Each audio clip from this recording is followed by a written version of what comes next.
I'm Chance. And I'm Sarah Catherine. And this is Conservation Connection, presented by Last Chance Endeavors. We are a husband and wife team running a wildlife education nonprofit. It's focused on connecting students to their environment. Each week, here on Conservation Connection, we do just that, introducing you to the groundbreaking science and conservation work that's happening every day across the globe. We talk to professionals in the world of conservation science and wildlife management, and we ask them about their career, their current projects, their wild and crazy stories from the field, and everything in between. This episode is a collaboration with EarthX here in Dallas, Texas. EarthX is the largest Earth Day celebration in the world, and it brings in speakers from every corner of the environmental arena. Listen in to hear the stories of today's environmental titans, covering everything from environmental law, ocean health, renewable energy, clean transportation, and so much more. Let's get to the show. Alrighty guys, welcome to another episode of Conservation Connection. We are here in Dallas for EarthX 2022. We are incredibly excited to be sitting down with Chief Tashka Yawanawa. Welcome to the show. So you are the chief of an indigenous tribe in the Amazon rainforest. Exactly. I'm the chief of the Yawanawa people. The Yawanawa people is about 1,600 people that's living in the Yawanawa territory. It's located in the state of Acre in the Brazilian Amazon rainforest. And what are some of the battles that you guys have been fighting to protect your traditional way of life?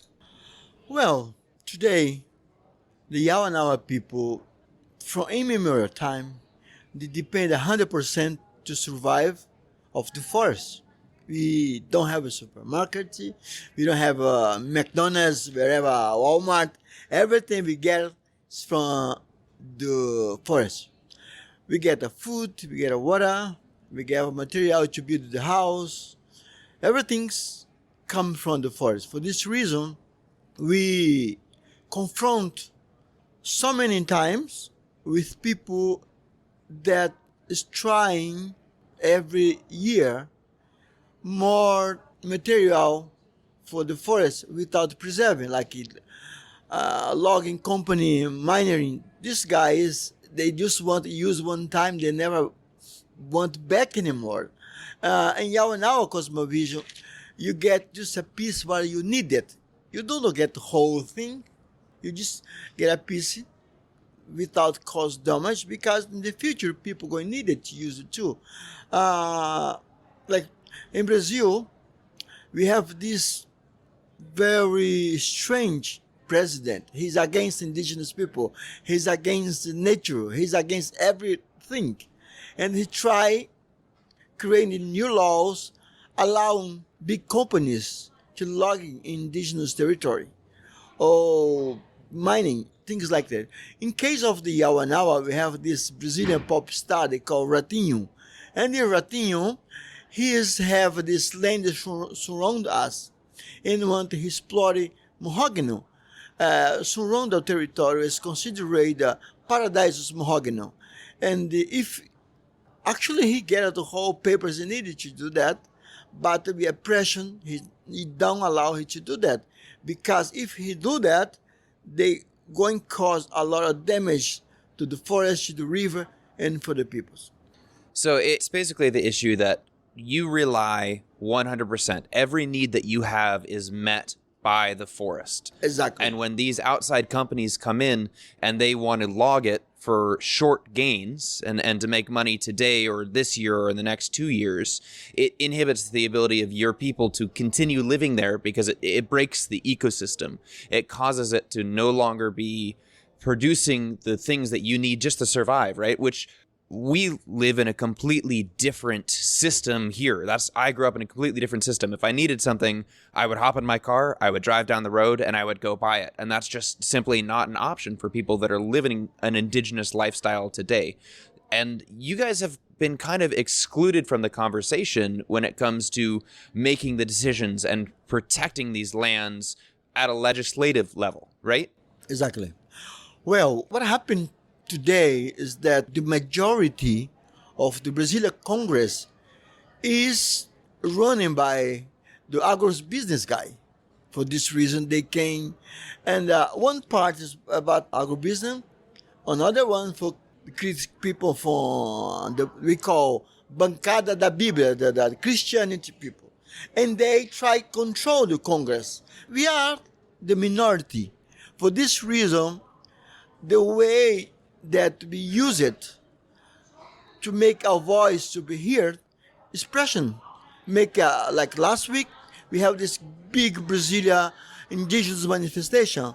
We was right on walking the streets in the march, say we are against the whole what the government doing today, and we use the media, we use the TV, the radio, we the all media from Facebook, Instagram, put our voice into that. Otherwise, they just going pass over here, and we try effectively use the spaces. I think the international community is so important because the international community can press the Brazilian government to hear our voice as indigenous people. Indigenous people talk for other people that they have the same chance to share in the struggle. I feel lucky because I'm able to speak English. Many, and the majority indigenous people is not able to speak English and tell our story to the public and to major audience, to say indigenous people to survive today need international support, that we are fighting for noblest cause. Today, to fight to preserve the environment, to preserve the planet, and not just responsibility for indigenous people, but for each one that live in this world. Because we are live in the same planet. We're not here in vacation. We born here, we live here, we going to die here. Which legacy? I'm talking about the humanity. We're going to live for future generation. Indigenous people is fighting to leave the legacy for future generation.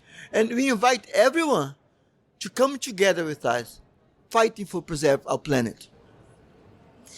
You have people working with you, but you also have people, like you said, the president of Brazil and others who are working against you.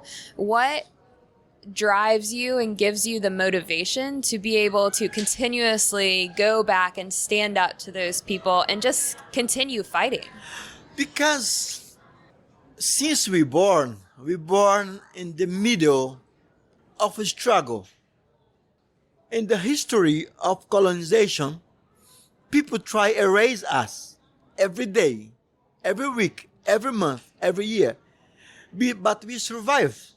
I was telling the other day to the audience for indigenous leaders that for 500 years ago, when the European guys arrived in Brazil, they did everything to erase us from the map.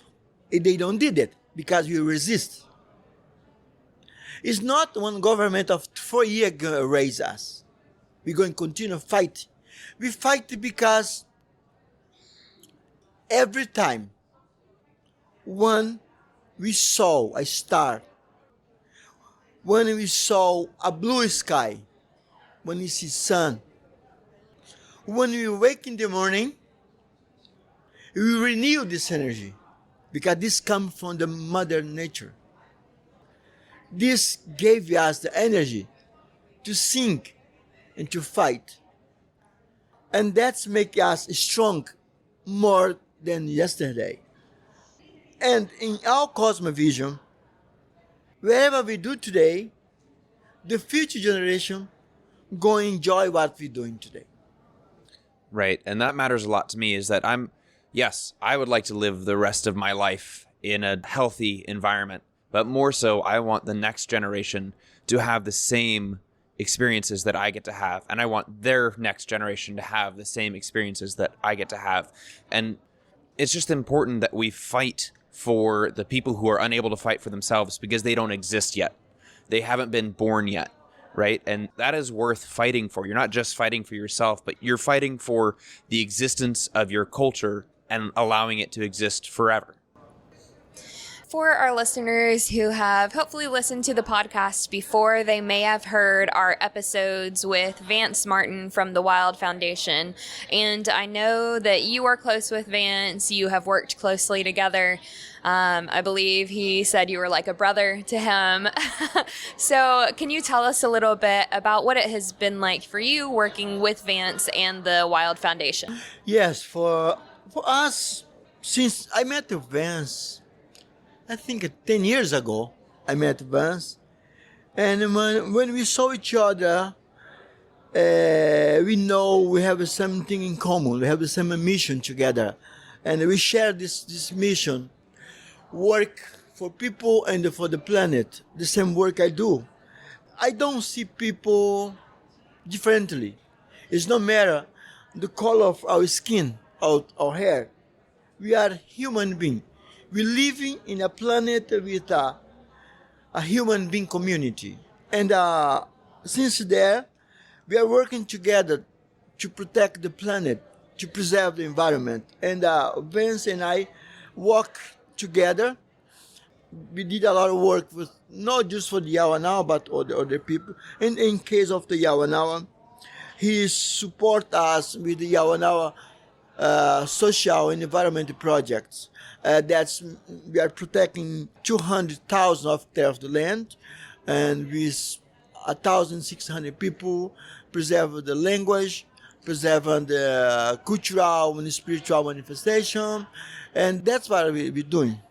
And yes, of course, Vance is my brother, spiritual brother. We really have a lot of things in common. That's awesome.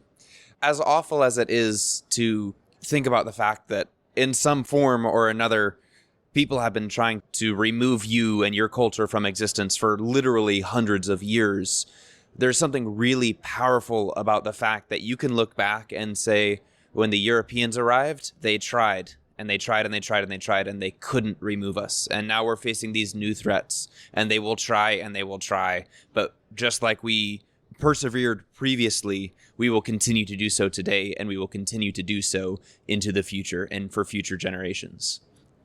Every morning when you wake up, you have this motivation. You see around you. My inspiration is the little kids. Every time when I wake in the morning, the little kids walk around, laughing, creating trouble. I see I reborn again in them. And from them, they're going to reborn in another generation. The reason why 500 years ago, they not erase us in the map, because we are very connected with our spirituality. We are not alone. Every time when we are in the ceremony, the spirit of ancestors come with us. They walk with us. They pray with us. They dance with us. That's make us stronger. We feel invisible. We feel untouchable. This power comes from immemorial time. And every time when a young person is singing, when a young lady, when a little child or a spiritual leader is singing, he's asking and he are connected with the Creator. This is the real motive why we survive at today. I think this is not just for the Yawanawa, but for all indigenous people around the world. Absolutely. It shows up in every culture that nature connects us, and it connects us to each other. It connects us to the land. It connects us to the Creator, whatever that may be. And I really think that the spirituality that comes with nature is a really important aspect that doesn't often get talked about enough, especially in sort of a more science-y podcast or a more scientific forum. It's really important. That human element and how we feel connected to each other and to the land through nature is absolutely vital. If people wanted to learn more about the Yawanawa, is there a way for them to access more information on who you are and the work that you're doing? Sure. We have this website they call ascy.com. show about the Yawanawa and what project we're doing, about how the Yawanawa living, the ceremony, how we organize it today, how we deal with the Brazilian government. The whole thing we talk, you can find in this place. Awesome. So if you guys are listening and you'd like to learn more about the work that Chief Tashka is doing, you guys can scroll down to the show notes. I'm going to put that link right there so you can click on it while you're listening to this show. Sure. And also I have my Facebook. Anyone connect with me? Tashka Yawanawa can find me in there. Yep.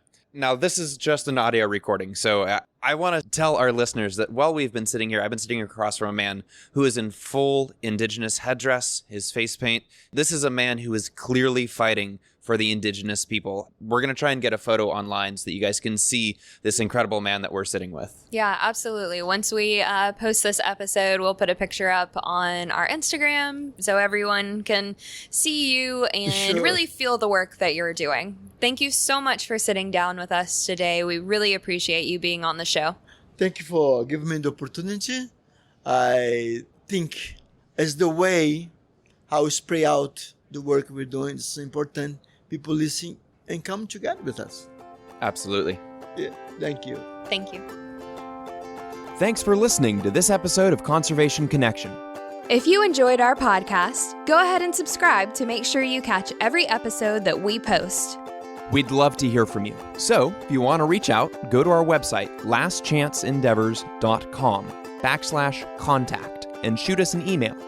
We love questions from our listeners, so if you heard something that you want to know more about, be sure to let us know. If you've got a minute to spare, leaving a 5-star review on Apple Podcasts will help other conservation-minded people find the show. We'd really appreciate it.